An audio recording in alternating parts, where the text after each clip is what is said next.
తిరుగులేని నేతగా ఎదిగిన ఆయన అనుభవించని పదవులు లేవు. రాష్ట్రంలో కేంద్రంలో కీలకంగా వ్యవహరించిన చరిత్ర ఆయనది. 4 దశాబ్దాల పొలిటికల్ కెరీర్లో అవినీతి మరక అంటని లీడర్. అలాంటైనా గత ఎన్నికలో పోటీకి దూరమయ్యారు. తనకి తానుగా ప్రత్యక్ష రాజకీయాల నుంచి తప్పుకున్నారు. ఆ నాయకుడి పేరు ఇప్పుడు మళ్ళీ ప్రత్యేకంగా వార్తలోకి ఎక్కింది. ఒక ప్రత్యేక పదవి రేసులో ఉన్నట్లు చెప్తున్నారు. ఇంతకీ ఎవరా పెద్దయినా ఆయనకు దక్కబోయే పదవేంటి?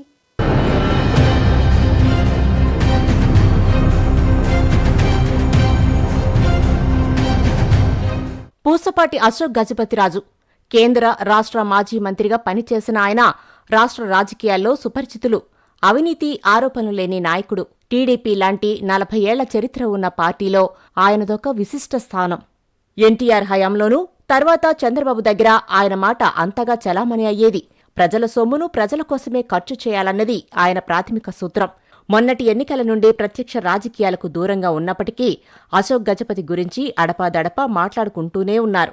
రాజుగారికి రాజ్యసభ ఇస్తారట కదా, రాజుగారిని రాజ్యసభకి పంపించి కేంద్ర మంత్రిని చేస్తారట కదా అనే చర్చ సాగుతూనే ఉంది. ఆ చర్చ ఇప్పుడు మరో దారి పట్టింది. రాజుగారి నిజాయితీకి, మేధస్సుకి గవర్నర్ గిరి సరైందనే అభిప్రాయం వ్యక్తమవుతోందట. ప్రత్యక్ష రాజకీయాల నుంచి తప్పుకున్నారు కాబట్టి గవర్నర్ అయితేనే ఆయనకి సరైన గౌరవమని చంద్రబాబు భావిస్తున్నారట.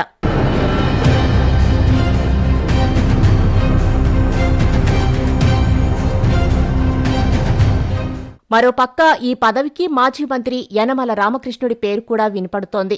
చంద్రబాబు, ఇతర సీనియర్లు, బీజేపీ నాయకులు సైతం అశోక్ వైపే మొగ్గు చూపుతున్నారట.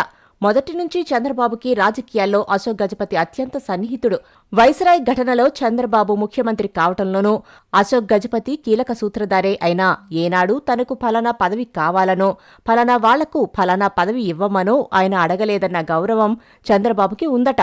ఇప్పుడు మోడీ ప్రభుత్వం కేంద్రంలో కొలువు తీరడంలో టీడీపీ కీలకం కావడంతో టీడీపీకి ఒక గవర్నర్ పోస్టు కేటాయించాలని యోచిస్తోందట మోడీ సర్కార్. కేంద్ర మంత్రిగా పనిచేసిన అశోక్ గజపతిరాజంటే మోడీకి కూడా ఎంతగానో గౌరవం. అందుకే ఆయన పేరు ప్రతిపాదిస్తే కేంద్ర పెద్దల నుంచి ఎలాంటి అభ్యంతరమూ ఉండబోదని చంద్రబాబు భావిస్తున్నారట. గత ఎన్నికల్లో విజయనగరం ఎంపీగా పోటీ చేయాలని పార్టీ కోరినా కొత్తవారికి అవకాశమివ్వాలని నిర్మోహమాటంగా చెప్పేశారట.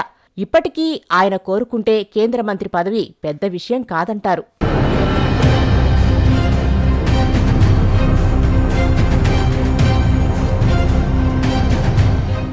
ఆయన ఏనాడు పదవుల కోసం వెంపర్లాడలేదు. పార్టీ నిర్ణయం ఆయనకి శిరోధార్యం. కూతురు అదితి ఎమ్మెల్యే అయినా ఎప్పుడూ ఆమె వ్యవహారాల్లో తలదూర్చరు. అడిగితే సలహాలు ఇవ్వడం మాత్రమే. కూతురు రాజకీయాల్లోకి వచ్చినప్పుడు ఆయన చెప్పిన మాటలు ఆయన మనస్తత్వానికి అద్దం పడతాయి. రాజకీయాలంటే చెత్తబుట్టలాంటివని, అందులో కోతిగెంతులు వేస్తే ఆ చెత్త ఊరంతా పాకుతుందని వ్యాఖ్యానించారాయన. అలాంటి నేచర్ ఉండబట్టే ఇప్పటికీ గెలుపోటములతో సంబంధం లేకుండా అందరికీ ఆదర్శంగా నిలుస్తున్నారు.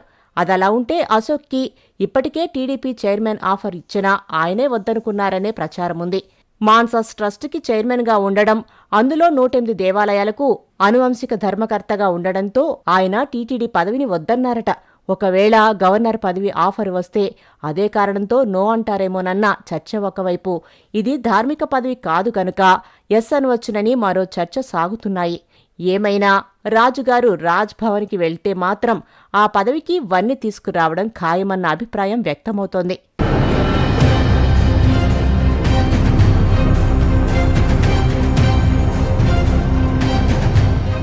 సో చూసారు కదా, ఇది వాళ్ళ